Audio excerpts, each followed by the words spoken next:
So in order for us to take this stuff off, you need to take off these bolts. These are going to be 12s. These ones over here are going to be 10s on both sides. Got to take off these guys. Those ones are going to be 10s. These two down here are going to be 12s. Over here, that's a 14 and a 17. And then that's another 10. It's Tuesday. I was fidgeting around with some stuff, doing some research. I didn't think it was actually going to be that easy.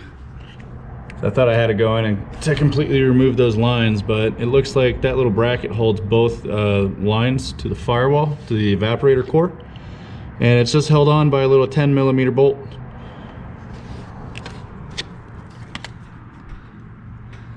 So looks like I won't be cutting that line. Looks like I'll just be taking it out, and I'll just mount the fuel lab somewhere. Just take out everything else and clean up the engine bay a little bit. That little line wasn't really all that bad.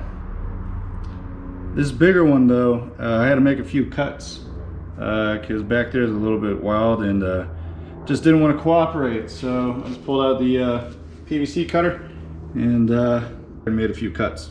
I am going to leave the evaporator core in the car for now. Nothing's plugged into it, so not really that big a deal, and the weight isn't really all that much. I do need to get rid of the compressor and then replace the belt with that, because the belt did come in. Another 10-hour shift, and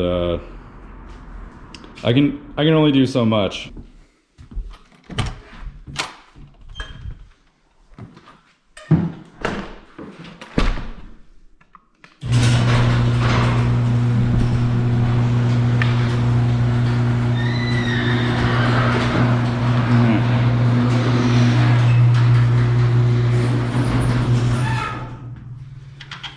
That guy's coming out today. That belt's getting replaced with the tire off. We're just going to throw this guy into place. I want to say it's a 4 or 5 Allen key. Take that off, rearrange everything, and then pull that guy out. So since we're taking this guy off, this bolt, the bolt back there, and the bolt under right there. We're taking those guys off, and then we should be able to take this compressor off.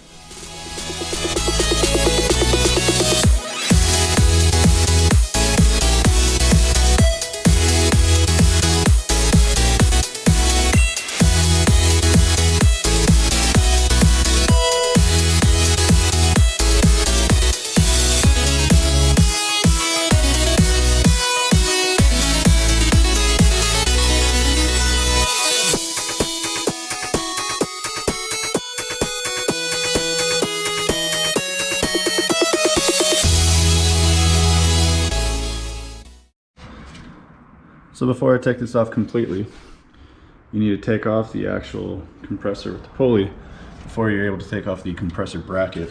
So that's 1, 2, 3, and then the 4th one's behind the actual compressor. Those are going to be 14s. In order for you to take the 4 bolts to get the compressor off, those are 12s. Now that the compressor and the bracket are out, it's time to change out that belt.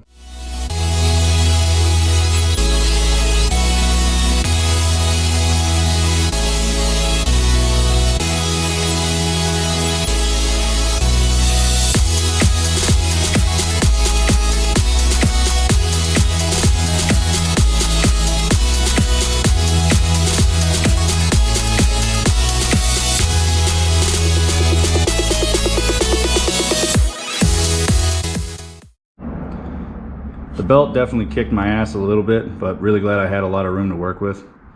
Everything's nice and tight. Routing's basically the same.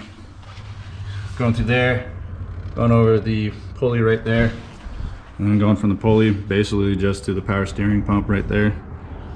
Water pump pulley, alternator, tensioner pulley, and then back to the fluid damper. Which, by the way, if any of you Evo guys are cammed, I definitely recommend this. Definitely helps with vibrations of the car by a lot. So much room for so many activities. Oh my god. Clears up so much space in this bay. For those old holes where the bracket was, where it was being held, I'm just gonna get some smaller bolts from an Ace Hardware, get the thread size, and then just throw them in there just to keep those threads clean and not get a whole bunch of dust and rust in there. So if I do decide, hey, I want to throw the AC back in, or if I want to downsize, I can always do that and not run into any issues. So that's how you delete the AC in the engine bay of the Evos. We did leave the evaporator core in. Don't feel like getting there, and it's not enough weight for me to really care to pull it out. So on to the next step of the series. And if any of you decide to care, this is where the exhaust is going to be coming out. I'm very excited for that.